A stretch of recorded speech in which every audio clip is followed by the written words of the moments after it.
একটা মহিলাকে আরশের উপর থেকে আল্লাহ সালাম জানিয়েছেন, ওই মহিলাটাই আমার নানি খাদিজা।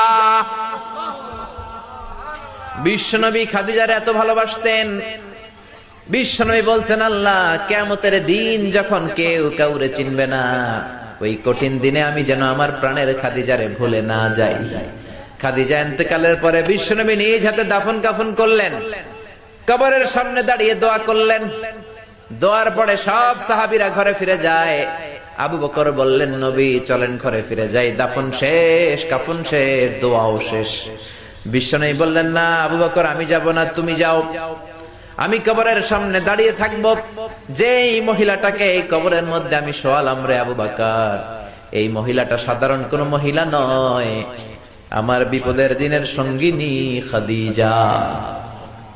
মক্কায় এই মহিলাটাই আমার হাতে প্রথমে কালিমা পড়ে ইসলাম ধর্ম গ্রহণ করেছে।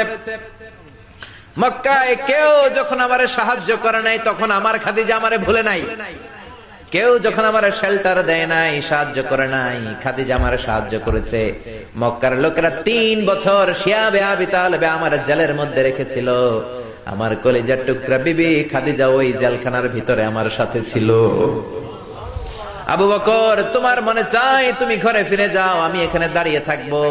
আমি দাঁড়িয়ে দাঁড়িয়ে খাদিজার কবরের 3টা প্রশ্নের জবাব আমি বিশ্বনবী নিজে দিয়ে তারপরে ঘরে ফিরে যাব রে আবু বকর। সাইয়েদনা জিবরাইল এসে বললেন, ইয়া রাসূলুল্লাহ, ইয়া হাবিবাল্লাহ, দাঁড়িয়ে থাকার দরকার নাই, আপনি ঘরে ফিরে যান। আল্লাহ বলেছে খাদিজার কবরের 3টা প্রশ্নের জবাব আরশের উপর থেকে আল্লাহ নিজেই দিয়ে দিবে।